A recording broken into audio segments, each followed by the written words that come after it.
What's up, guys? Welcome back to my channel. My name is Joannis or Joe Hatagwa. I'm a Sierra Leonean American now living in West Africa. And if you want to know what's been going on around the continent of Africa with the ICJ ruling between South Africa and Israel, if you want to know what's going on with Ghana and the visa process, and if you want to know what's going on with countries exiting Ecowas, then this is the video for you.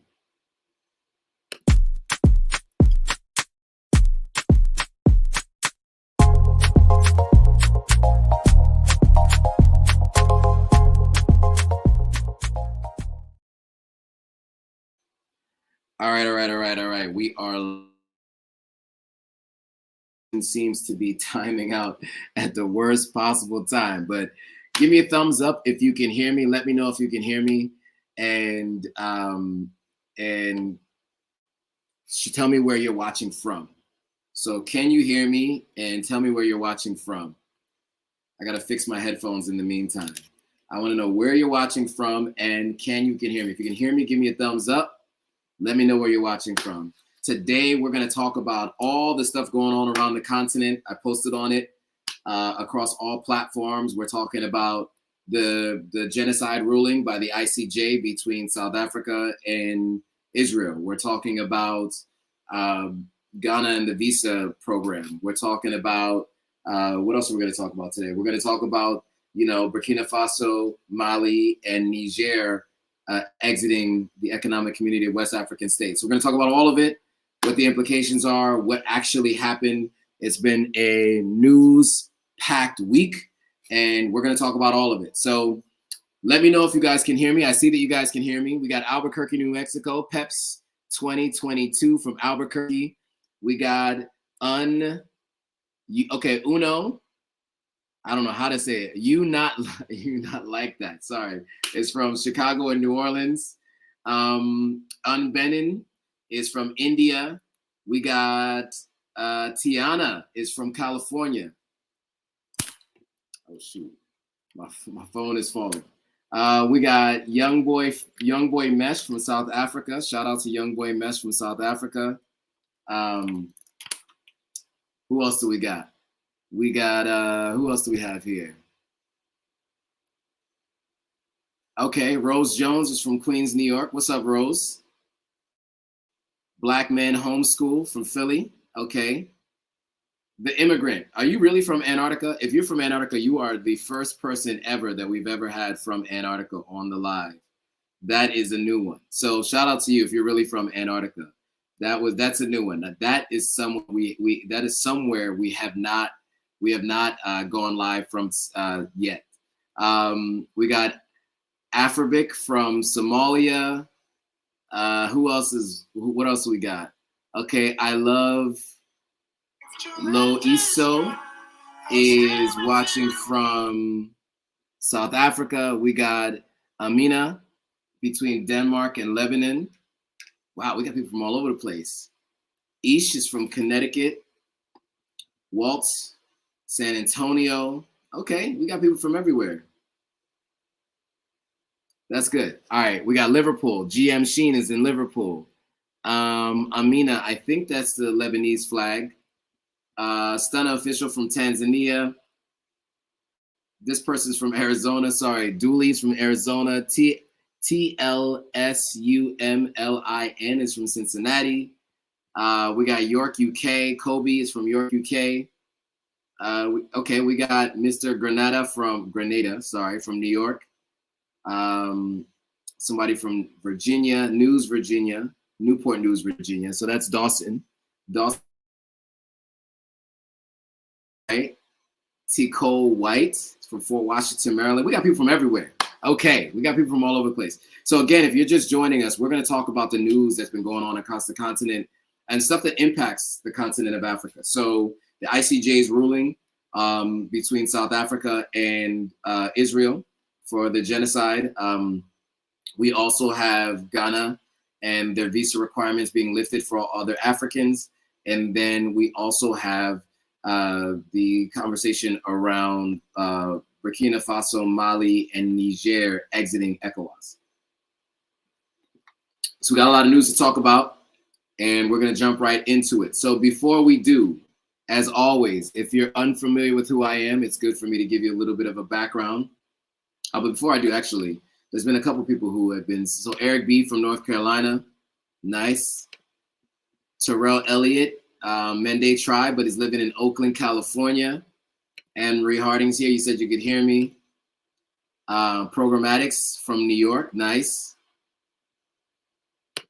Nice name.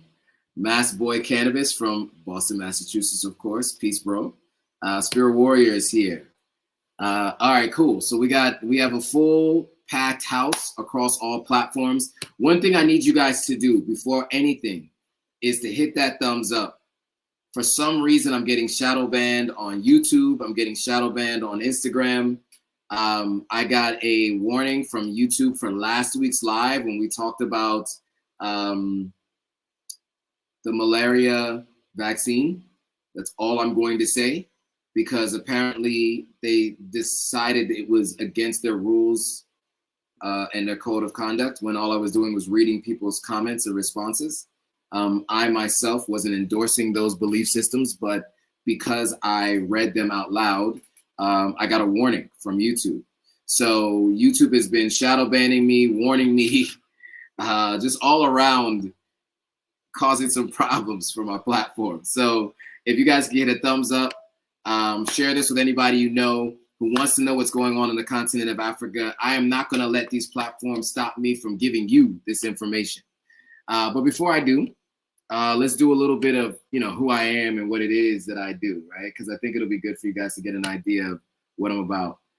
So Eric B was born and raised in Accra, Ghana, raised in LA and North Carolina. Nice. All right, cool. So let me go ahead and put this up on the screen here.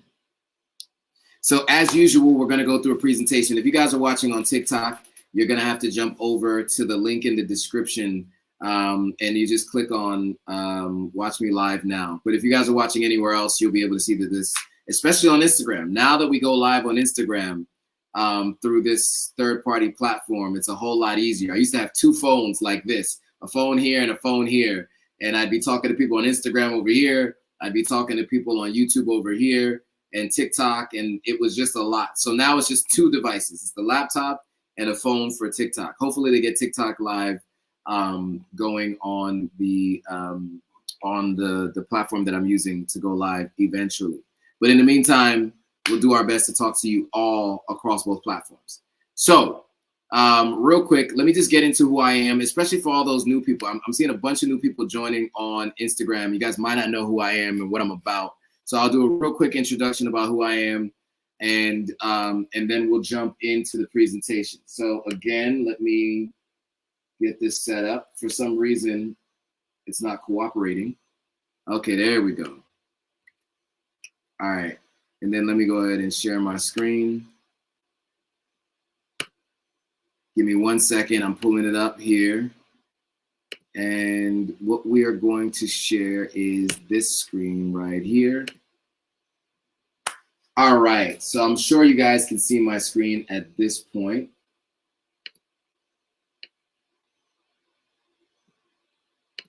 Let me know if you guys can see my screen. Give me a thumbs up if you guys can see my screen, but I think you can.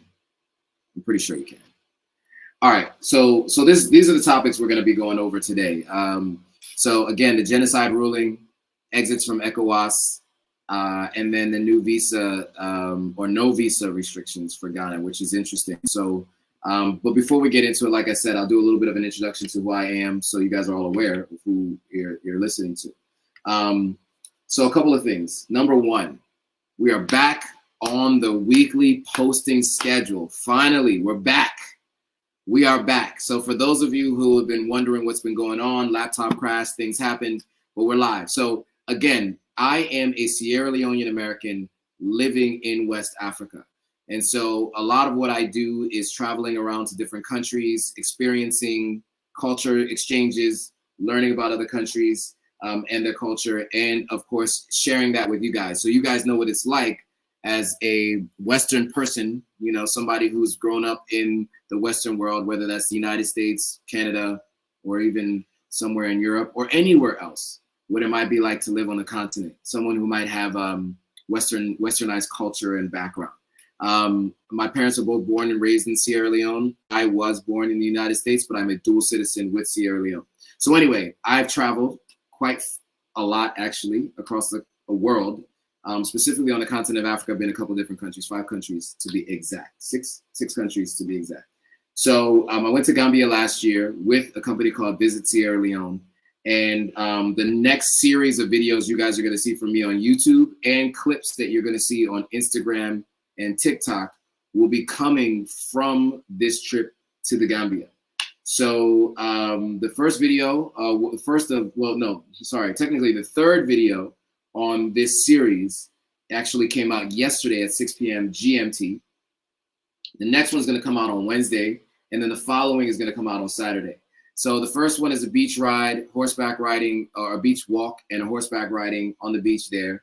The second video is going to be me tasting different foods at one of the hotels and going to the brunch. They have a really popular brunch at Tamala Resort, and the food is actually good. We went there for lunch, so you'll get a chance to see that.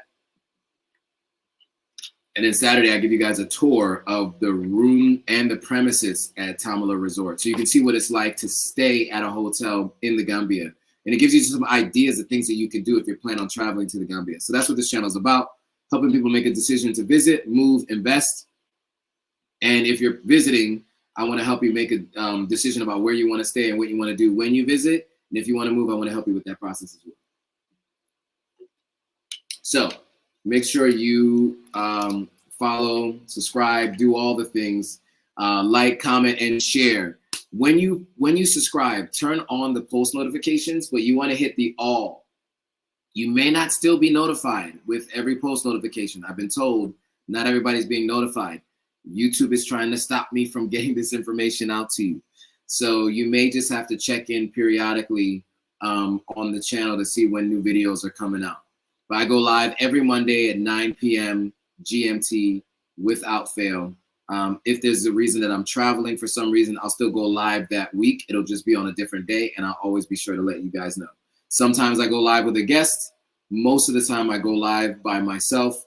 We cover all kinds of topics. My experiences here. I'm gonna leave some time at the end if you guys have questions about what it's like for me living here in West Africa. Specifically, I'm in Sierra Leone right now, but I lived 2 years in Ghana.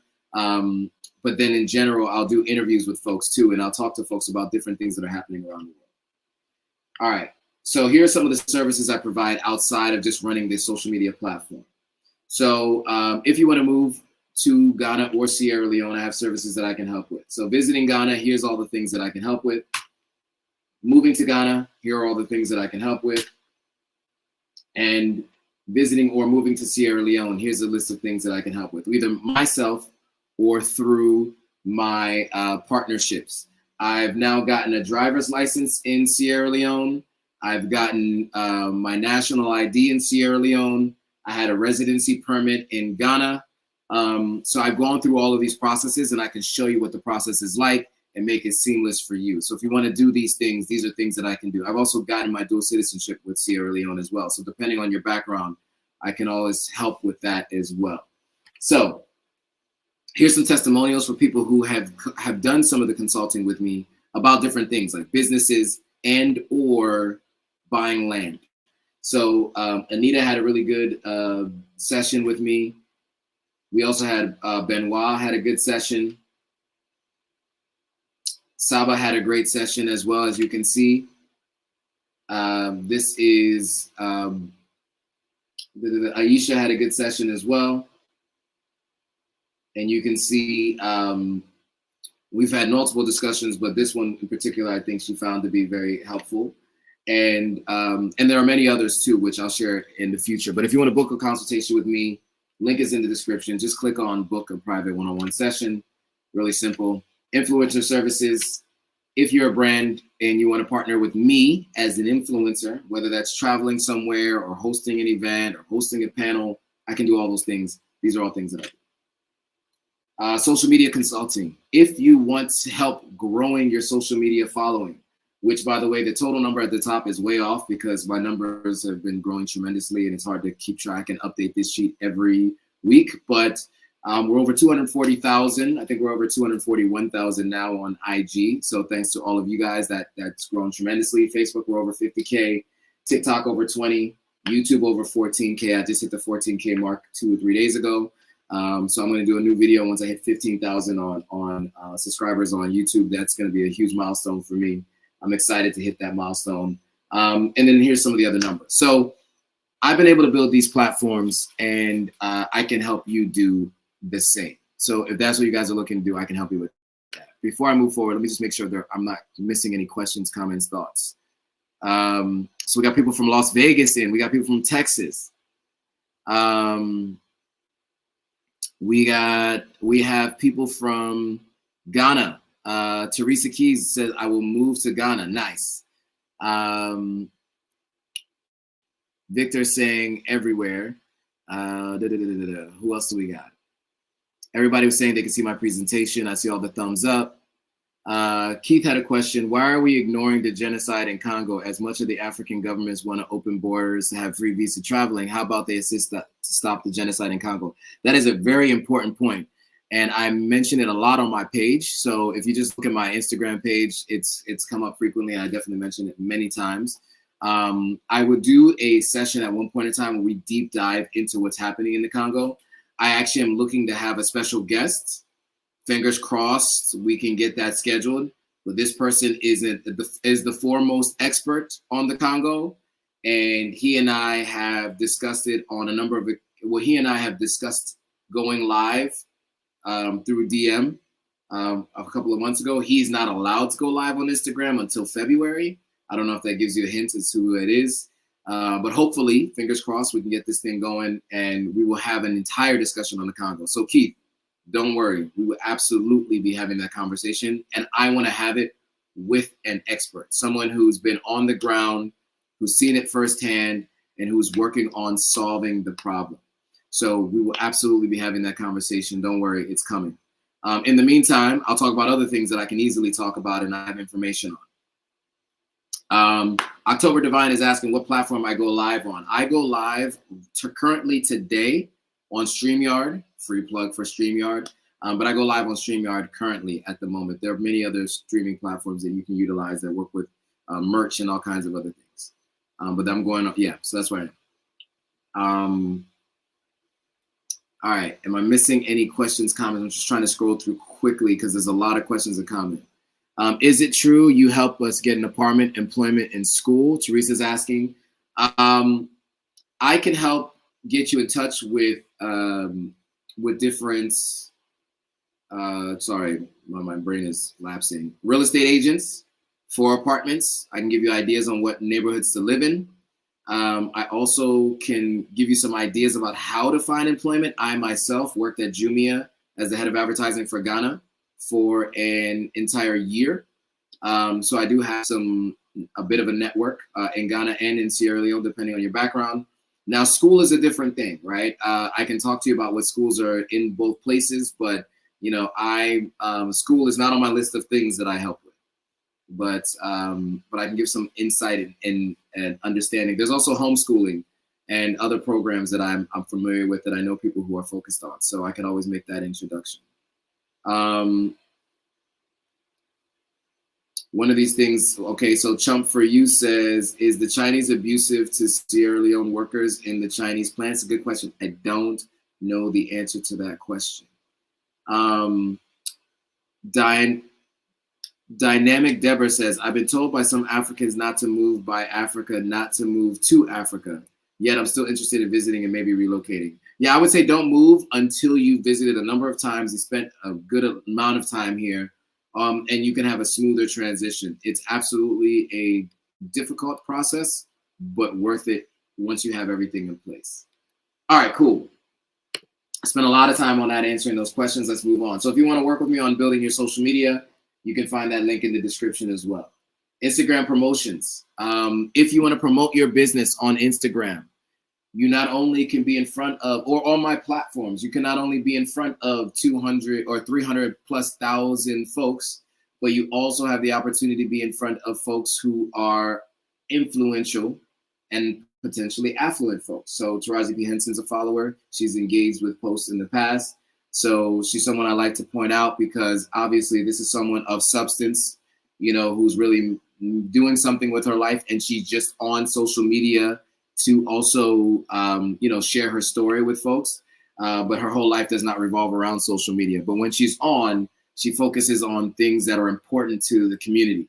And so if you have a brand that you'd like to get in front of folks, you have the potential to do so by advertising your brand on my platform. Here are all the different kinds of posts that you can do. Somebody asked me today actually about doing different kinds of posts across platforms. So I have different campaigns that I'll be sharing at later times, so that if you're looking to do something outside of just Instagram and you want to do a more holistic approach and posting across Instagram, YouTube, and TikTok and Facebook, and if you want to go live with me, there's other programs that we can do, and I'll definitely share what that looks like. So I will give you guys that at a later date. And Aisha, I know you had asked about that. So Aisha, I will get back to you on that. So stay tuned. All right. So if you want to work with me, you just click on advertise with us on Instagram. It's the top link on my link tree. So you'll see it right there. You can just click on it. All right. Now we're going to get into the news. But let me see if there was any other questions, comments, or concerns before we get into the news. Let's see. Tiggy is checking in from MD, the DMV, Maryland, the DMV. Nice. Delaware. DC, Maryland, Virginia is what DMV stands for those of you who don't know. All right. Let's get into the news. So 3 major stories we want to cover today, and we want to talk about them. And I'm going to give you my thoughts and my opinions on them, each one. And I'd love to hear your thoughts and opinions as well. But I think I'm gonna give you guys a story. I want to hear your thoughts and opinions, and then I'll give my own, because I like to hear more from you guys. And I don't want my potential thoughts and opinions to maybe sway other people, if that's a possibility. So I'd love to hear from you guys first before I give my thoughts and opinions. But depending on how much engagement we get will determine how soon I give my thoughts. All right. Let me go back over to IG, see if I'm not missing anything. Dynamic Deborah said, I'm pretty ignorant of a lot going on in Africa. Well, that's what this live is for. So DDM says that Zambia government has a dual citizenship program for repatriates. Nice, that's good to hear.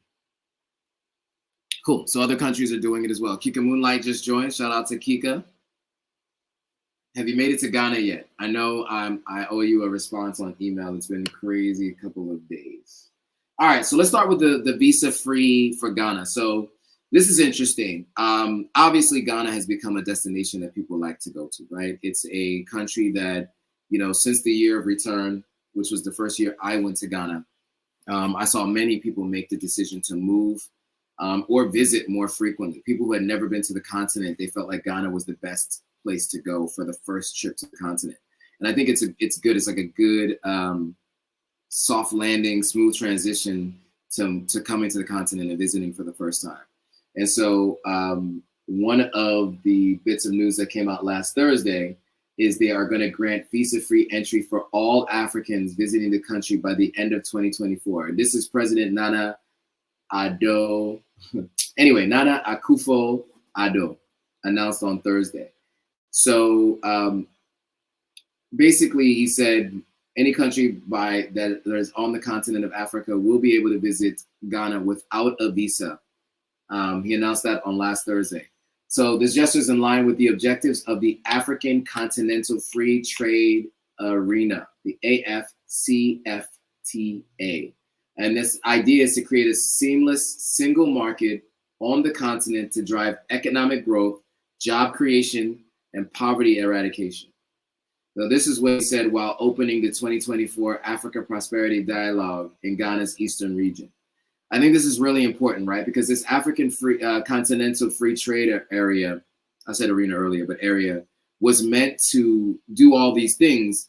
But the issue is that you always had to get a visa to go to all these different countries.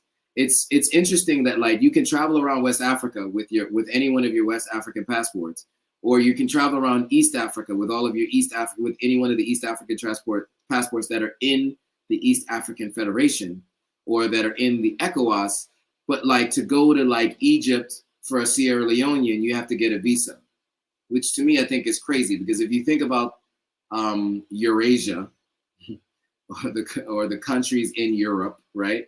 Those people can travel around each country. I mean, they can get on an Autobahn or get on a train and they can go through different countries. I don't know if the Autobahn actually goes to different countries, but you know what I mean. You can travel through different countries without a visa. And on the continent of Africa, this has been an issue. There's only a couple of countries that actually allow visa-free travel for all Africans, and in some instances for all people. So Kenya is talking about opening visa-free travel across the board. I don't know how they're going to roll it out or when they're going to roll that out. But Ghana, Rwanda, Benin, Seychelles, and Gambia have all made it possible for anybody in Africa to travel to those countries as long as you have an African passport. And so for me, of these countries, I've now been to the Gambia and I've been to Ghana, both of which I wouldn't have needed a visa anyway because they're part of Ecowas, the Economic Community of West African States. So with my Sierra Leonean passport, I could have gone to either one of them anyway. But Rwanda, Kenya, Benin, and Seychelles are all places that are on my list of places to go. And I could use my US passport and maybe do visa on arrival in some of these places, or I would use my Sierra Leonean passport and have to pay for a visa in advance. And so what's good about this now is I can use my Sierra Leone passport in each of these 6 countries by the end of this year. And some of them by the end of this month, I'll be able to travel to visa-free, no questions, no problem, which is an ideal scenario for us who want to travel around the continent, more freely, right? I mean, it's kind of ridiculous that that's a problem.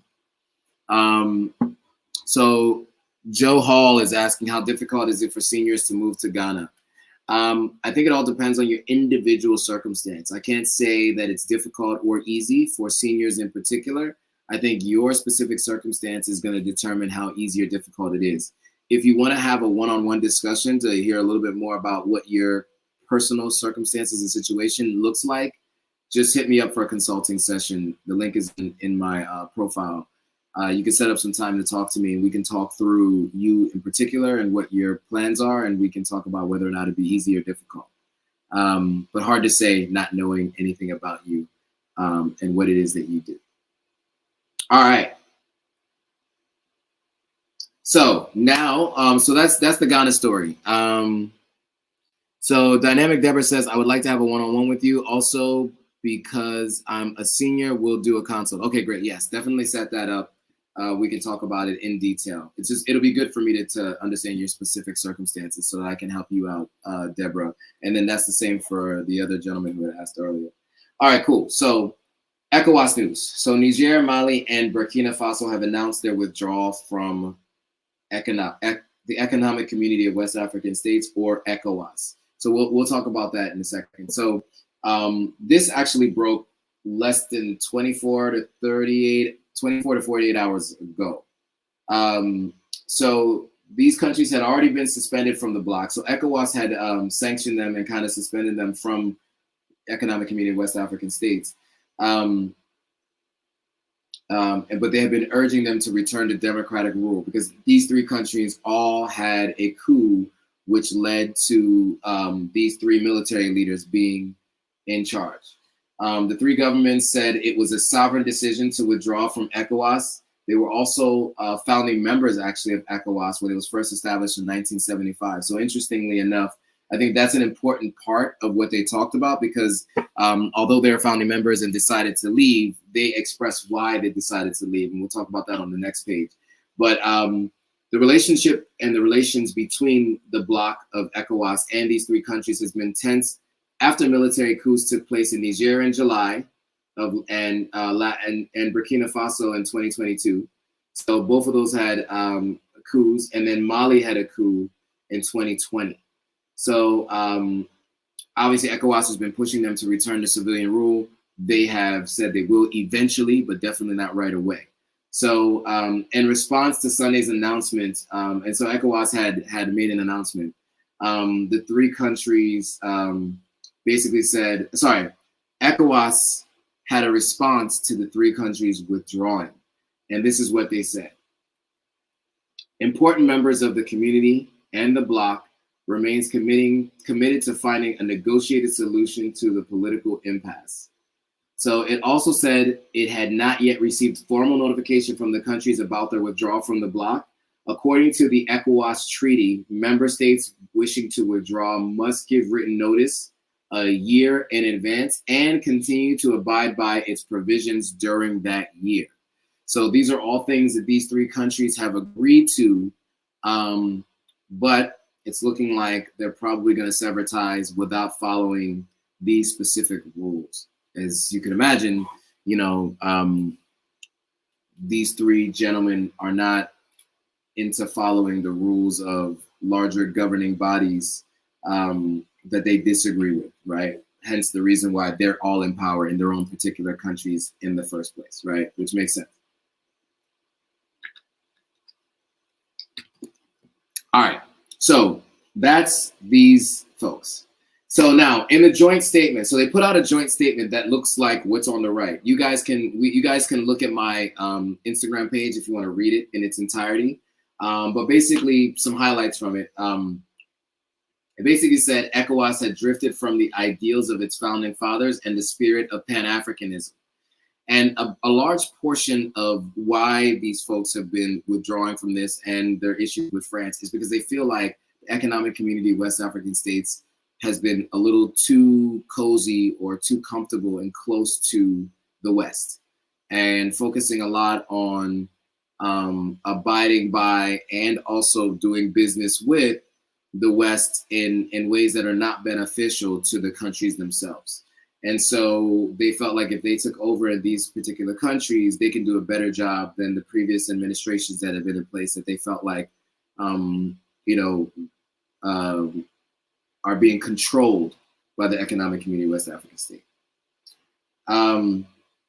So they go on to say ECOWAS is under the influence of foreign powers, betraying its founding principles, has become a threat to member states and peoples. Adding that the bloc had failed to help them tackle the jihadist violence in their countries. So these three countries in particular all have these jihadist militant groups in their countries that are tied to Al-Qaeda and some of the other organizations considered terrorist organizations. And so despite suspension from the bloc, sanctions, negotiations, and threats of military intervention, the military leaders have hardened their stance, accusing the bloc of being influenced by external powers. The three countries have distanced themselves from the former colonial power France, so they all were formerly controlled by France.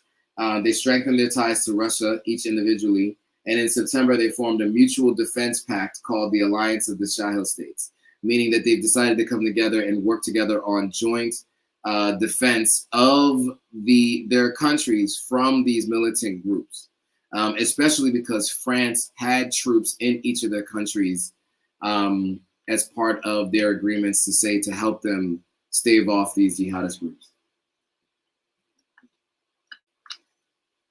So what else did they have to say? So here's some other details I think that are important. So I think it's helpful to look at the economic community of West African states in terms of its actual country. So what you can see on the screen here is you see the three countries at the top, Niger, Mali, and Burkina Faso. They're all landlocked, and they do not have access to the ocean.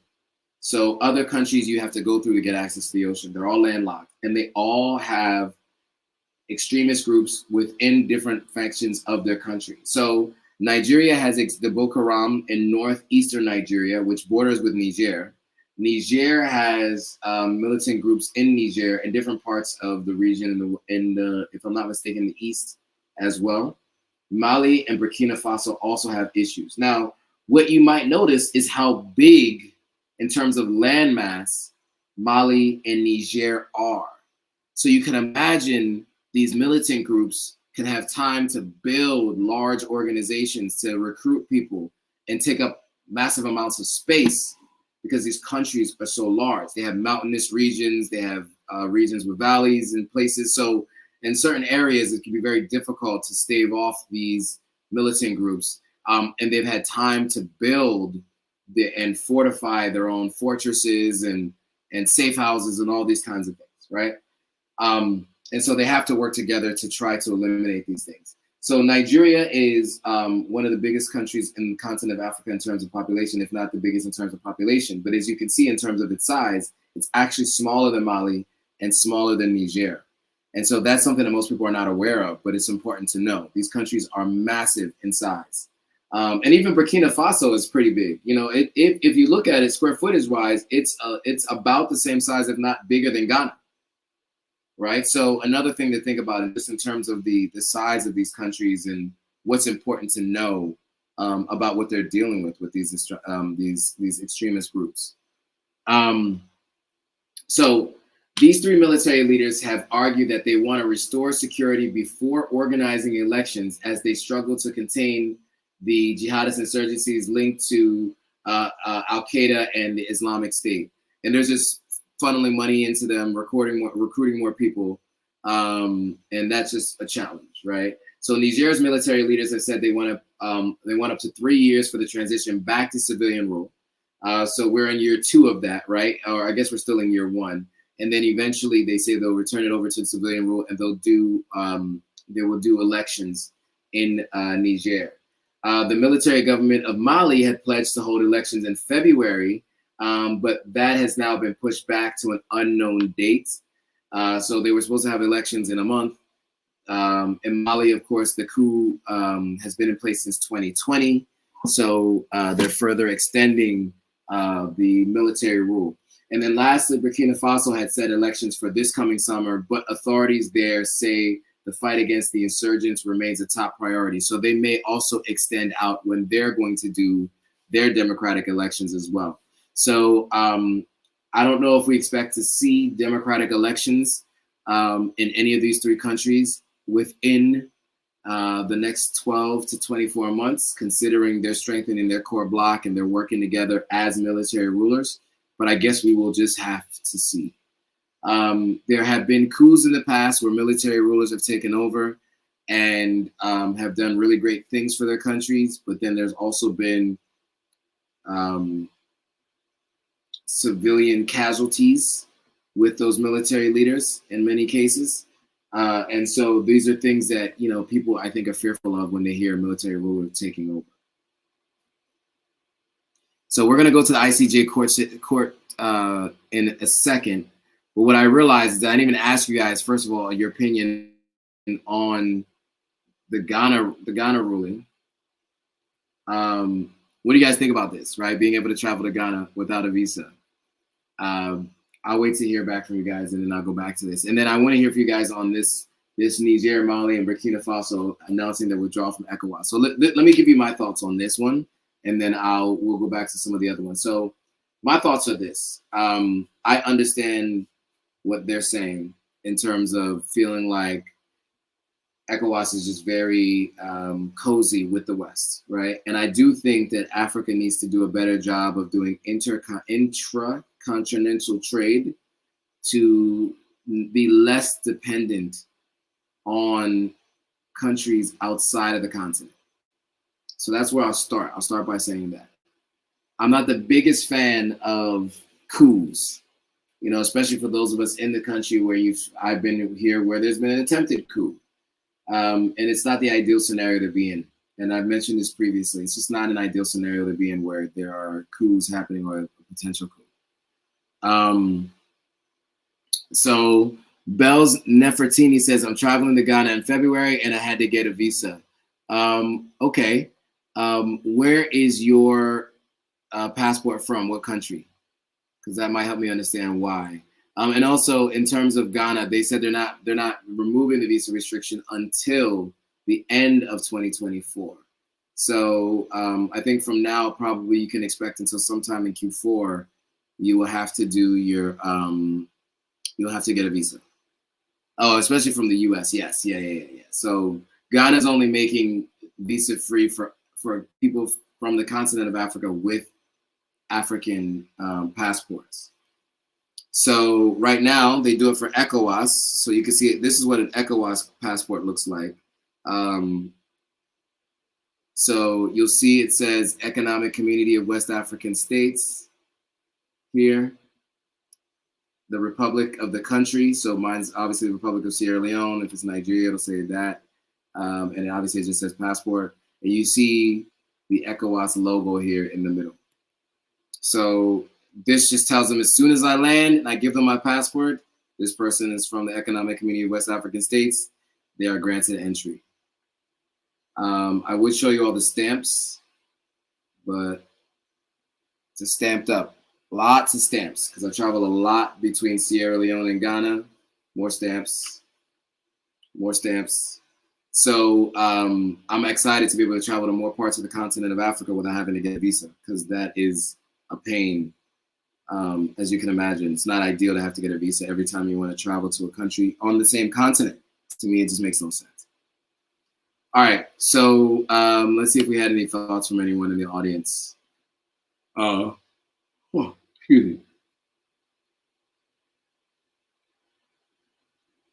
Okay, so John, of course, is always talking about Nigeria, so we'll skip that. Spirit Warrior says, Ghana, visa-free is great since I have a Salon passport. Would be great if if African Americans could get a visa-free also. So here's the thing about visas. This is a good point. So, you know, President Ruto of Ghana had made a statement last year where he was saying that he wanted that all Africans living in the diaspora and abroad to be able to come. And so a lot of Black Americans were saying, great, I would love to be able to travel to Kenya without a visa. Here is the issue with that. You cannot offer visas to people based on ethnicity or culture. Visa or visa waivers can only be established based on country, right? And so they have to work with the country to be able to do that.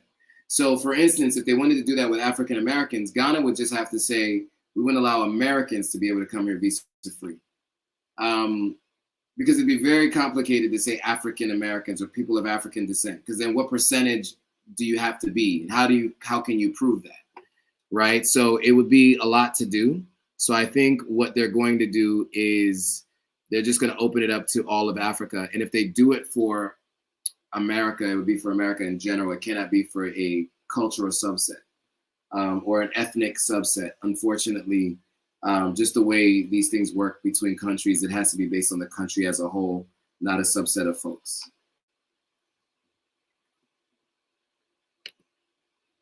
Staying on Spirit Warrior, he says more African countries need to give citizenship to African Americans. Yes, I agree. And so Sierra Leone does offer that, and Hugo's asking about that. So Sierra Leone does offer citizenship to folks who've taken the African ancestry test, and they only recognize African ancestry. But if you found to have one of the Sierra Leonean tribes in your bloodline, there's a process you can go through, but you can apply for citizenship in Sierra Leone, which then, much like many of you guys who are watching here who've done this process, it allows you to travel around ECOWAS more freely. And again, as I said, these 6 countries in Africa without a visa. So by the end of this year, if you get your Sierra Leone passport, you'll be able to travel to any one of these 6 countries without ever getting a visa.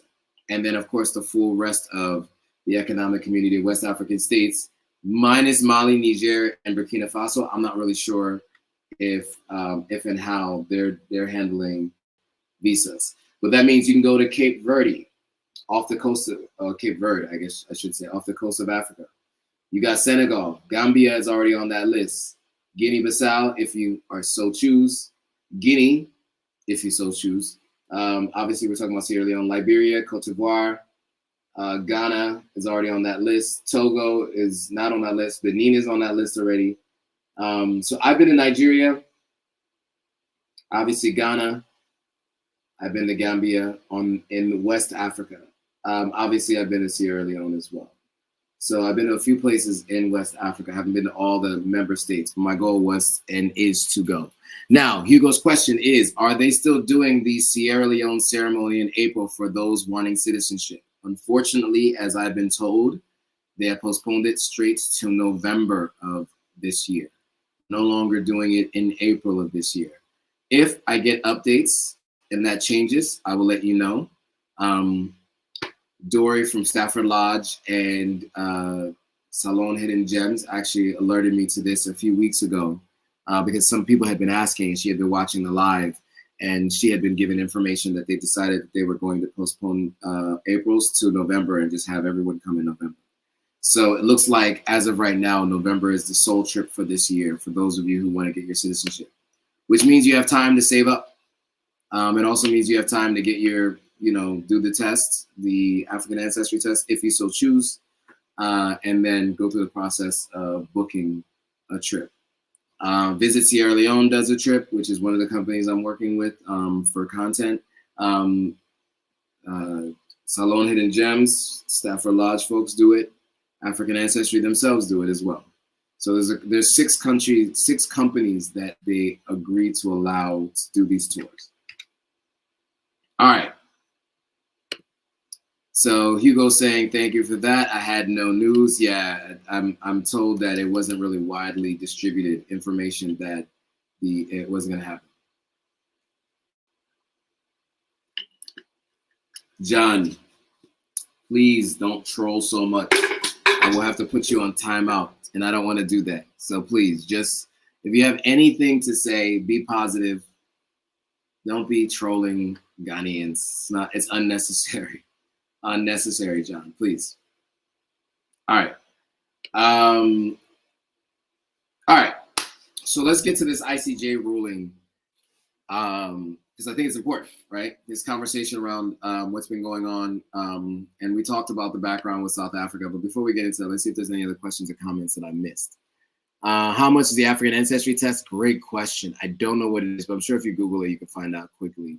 I don't have it off the top of my head, but is the African ancestry test different than 23andMe? Because according to 23andMe, yes, it's different from 23andMe. It's different from Color. It's different from Ancestry.com.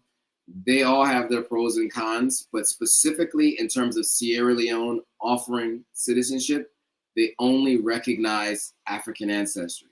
So even if you've done 23andMe, even if you've done Color, even if you've done Ancestry, the only one Sierra Leone government recognizes is African ancestry. So you will have to get that. They all have their own methods for how they decide and they determine your DNA ancestry. So you are going to get different percentages from the different platforms. I had a friend who did 23andMe and she had done Ancestry, and the percentages were way different. And some countries showed up in one and didn't in others. So, they are going to be different, but African ancestry is the only one that gives you your tribe. And so depending on what region you're from, they give you your tribe that you're from. And so that's how it's determined whether or not you can get your citizenship in Sierra Leone if you're from one of the tribes in Sierra Leone. So that's how Sierra Leone government has approved it. So a couple people had asked how much the test is. I don't know. I'll have to Google it and I'll let you know. Dynamic Deborah is asking, she says, I'm ignorant. What is trolling? I know you are retired, so I think for you, some of these terms may not make as much sense, which is understandable because trolling is a term I think derived out of the internet age and folks who have just been only on the internet and didn't know the world before the internet. Luckily, I'm old enough to be alive before the internet and live the life before the internet and before mobile phones were prominent and prevalent. So trolling means the best way to describe trolling, let's just do the definition of trolling. Because I want to give you a definition. So it's to deliberately upset others. Trolling is when someone posts or comments online to deliberately upset others. In short, trolling is when someone deliberately tries to upset others online. Trolling can lead to a pile-on when others join in on the attack. So that was what was going on with John. He is always making negative statements about the country of Ghana as a Nigerian. And, so I'm always just, trying to curb those comments as much as possible because we want to keep everyone on the same accord and want these conversations to be productive. All right, so unfortunately, John is going to have to go on time out. because he continued to troll. So John is gone from the chat. All right, so let's get back into the news here. So what do we have? Teresa Key says, okay, thanks. Okay, Teresa Keys is saying trolling means harassment. Yes. Stalking, harassment, upset you, trolling. Got it. Yeah. So just people just helping to answer the question. All right. So we're talking about the genocide case that is taking place that South Africa has brought on to Israel in the UN court, which is considered the International Court of Justice. So they allege that Israel's military campaign in Gaza amounts to genocide. Now that case is based on the 1948 Convention on the Prevention and Punishment of the Crime of Genocide, which defines genocides as acts such as killings committed with the intent to destroy in whole or in part a national, ethnical, racial, or religious group. South Africa's 84-page filing claims that Israel's actions are genocidal in character and asked that the ICJ, asked the ICJ for a series of legally binding rulings, including forcing a ceasefire. That was one of the requests that South Africa had. Now, here's the thing. This Convention on the Prevention of Punishment and Crime of Genocide was actually meant to prosecute the war crimes against the Jewish people in Germany. So it's interesting to see that this same thing that was applied in 1948 to ensure that things like what happened during the Holocaust do not happen again is coming back as an accusation by another country, specifically an African country, to Israel for the same thing. Israel obviously rejected the filing, in their response. But I think it's important also as part of background for those of you who weren't on the live when we talked about this previously. Saddam Hussein had always said, as long as the Palestinians are being persecuted and don't have a homeland, etc., then and are not free, then South Africa is not free. And that was a statement that he had said. Unfortunately, I just lost light, so I can't even see my second screen. But let's see if I can just do this from this device. Okay, looks like I was able to do it. So let's go to the ruling, because they ruled last week in favor of South Africa, and they actually ordered Israel to prevent a genocide. So they stopped short of calling it a genocide, and they stopped short of ordering a ceasefire. So let me explain what exactly happened. So this is coming from AP News, the Associated Press. The United Nations on last Friday, ordered Israel to do all it can to prevent death, destructions, and any acts of genocide in Gaza. But the panel stopped short, obviously, of ordering an end to the military offensive that has laid waste to the Palestinian enclave.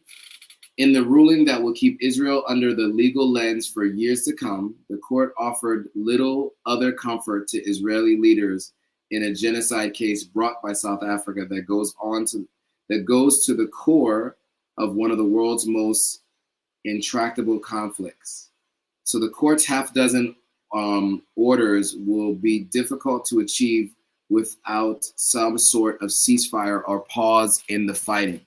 So the court is so this is coming from the president of the court, John Donahue. He said the court is acutely aware of the extent of the human tragedy that is unfolding in the region and is deeply concerned about the continuing loss of life and human suffering.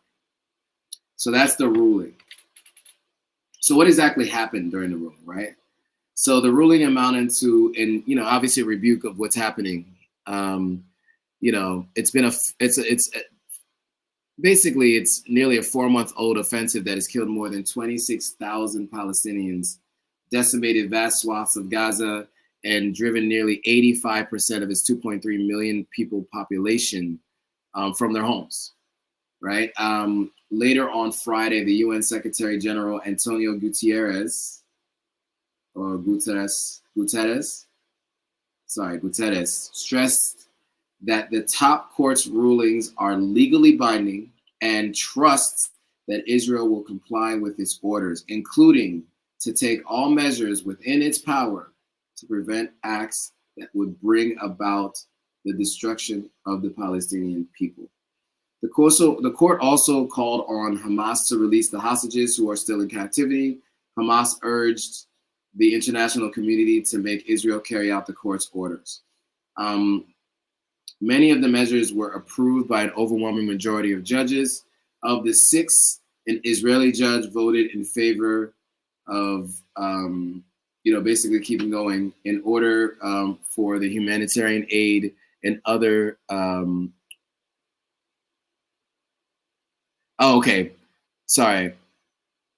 So one voted in favor. One of the 2 Israeli judges, and voted in favor of the 2. One wanted humanitarian aid, and the other one just had an inflammatory speech, apparently. Now, how has the U.S. responded to this? So there's a couple things that I've seen here. Number 1, the U.S. repeated its position that Israel must take all possible steps, that's in quotes, take all possible steps, to minimize harm to civilians, increase humanitarian aid, and curb dehumanizing rhetoric. What was also said was that we continue to believe that the allegations of genocide are unfounded. That's what the State Department said, the United States State Department. The South African government said the ruling determined that Israel's actions in Gaza are plausibly genocidal, and there is no credible basis for Israel to continue to claim that its military actions are in full compliance with the international law. So that's what the government said in a statement. That's the South African government. So this is where South African government stands and the international community so far. So what's next? The court ruled that Israel must do all it can to prevent the genocide, as I mentioned before, including refraining from harming or killing Palestinians. It also ruled that Israel must urgently get basic aid to Gaza and that the country should punish any incitement to genocide, among other measures. The panel told Israel to submit a report on steps taken within a month. So a month from Friday, they have to submit some things to the International Court. So in a statement said by Mary Ellen O'Connell, she said that's a time that the court could come back and say, you have not met the orders. You have not complied. Now we find you are in the midst of committing genocide. So I think it's been giving Israel kind of a runway to make some decisions, to make some changes, so they can't be maybe deemed as genocidal in their current state, in their current battles. So Friday's decision was an interim ruling. It could take years for the court to consider all aspects of South Africa's genocide allegations, and the UN Security Council scheduled a meeting for Wednesday to follow up on the ruling. All right, so we are just about in an hour. Instagram is going to cut me off in 2 seconds flat, I already know. So I want to make sure that you guys who are following along on Instagram know that I have less than a couple minutes to go before Instagram cuts me off. But now I'm going to leave it open to questions. Any questions from me in particular before we go? We're right at an hour. We're literally at 58 minutes and 59 seconds, 59 minutes now. Any questions, comments, concerns before we go? By the way, you may have noticed that my light went out, but luckily I have a ring light that plugs into my laptop. My laptop battery is dying as we speak. So hopefully we'll get light here shortly because I don't have enough juice to keep it going. Yeah, but with that, it looks like I may actually have to end the live because I don't want my laptop to shut off while we are live. So, so here's what we'll do. If you guys have any questions, comments, or concerns, go to the YouTube video, put those comments in the YouTube video. It'll be on replay as soon as this this live is done. Instagram, you can comment on this video on the when it moves back to the feed as a standalone post. So that'll happen in the next couple of hours or so. And so yeah, that is all we have for today. Hopefully this has been helpful. If it has been, give me a thumbs up. Make sure you share those with some folks. Make sure you let people know that it's time to pay more attention to what's happening on the continent. All right, guys, with that, thanks for watching. See you all on the next video.